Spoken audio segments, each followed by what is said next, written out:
What is up, Success Builder? Today we're going to be talking about how to stay laser focused when you are working on a project or trying to reach a goal.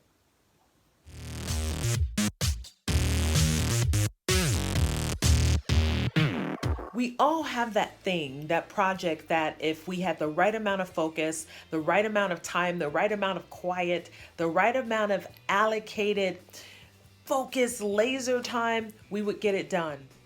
Tip number one is to set an intention. Set an intention that you are going to get it done. No ifs, ands, or buts. Buts. That's one of the problems. Is I want to get this done, but I want to get this done, but no more buts. If you want to get it done, then say you're going to do it. So set that intention that you're going to make it happen. You've been wanting to write that book forever. So let's get started on it. And part of this is setting a why. Why do you want to write a book? Why do you want to get that raise? Why do you want to do any of these things that we're talking about right now? Your why should be the most important thing to you when you're setting your goal or when you're going for your goal.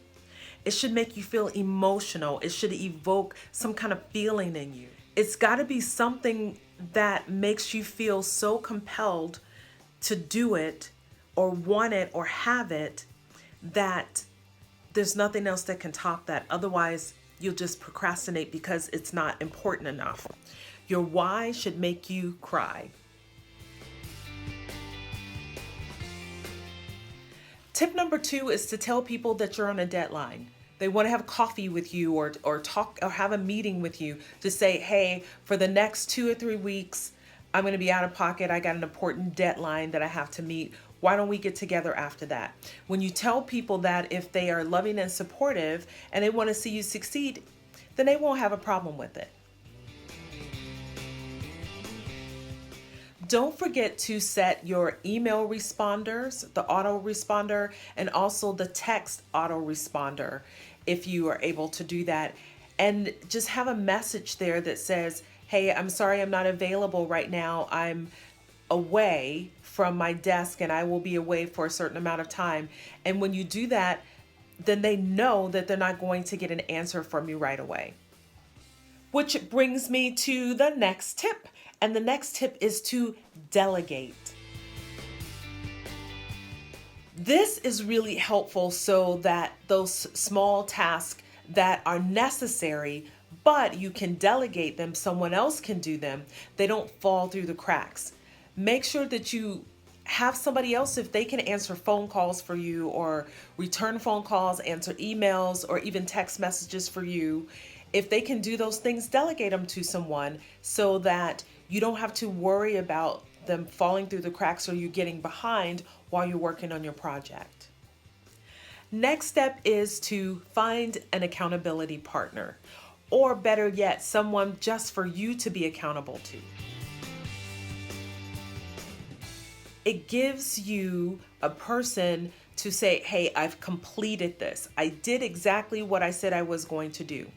And when you pick this partner, make sure that you're specific in what you are to deliver.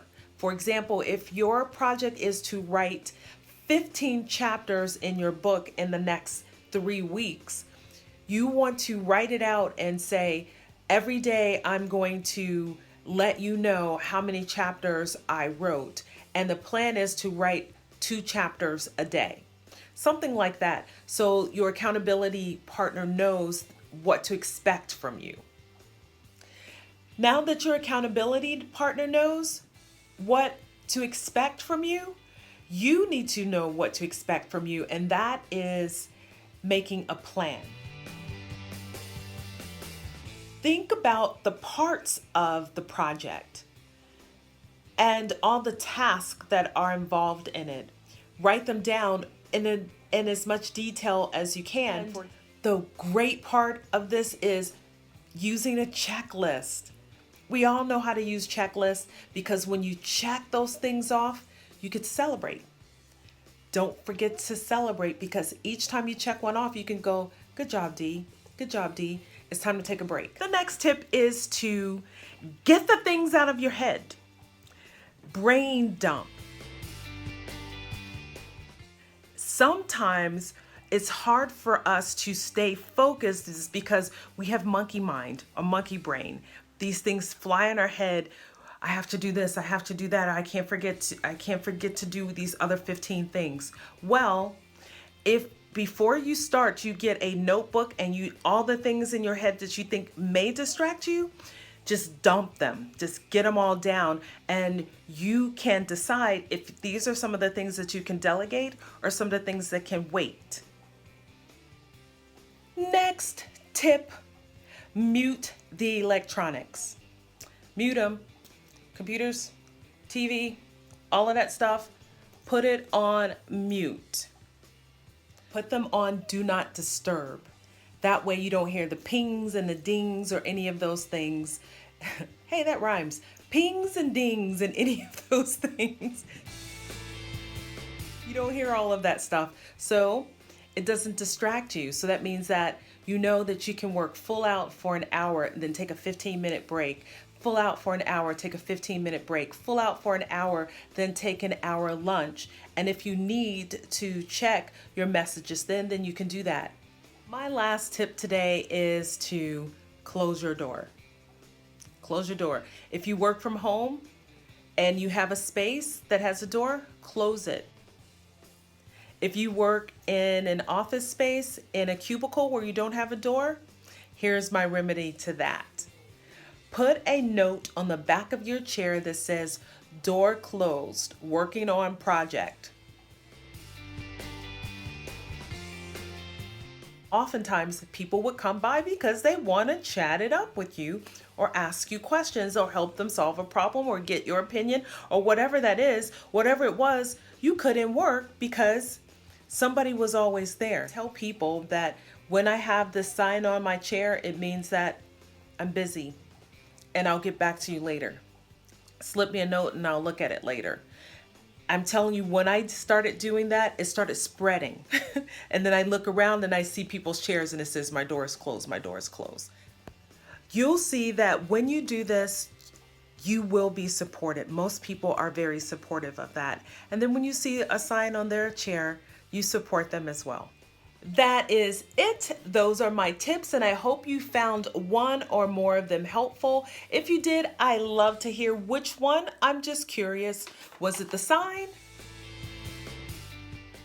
Was it the dings and things? And feel free to join me on my Facebook page called Success Builders, where I give up-to-date coaching tips and other information to help you live a more successful life and stay focused. Remember that I believe that you are capable of great things. Let's build success together.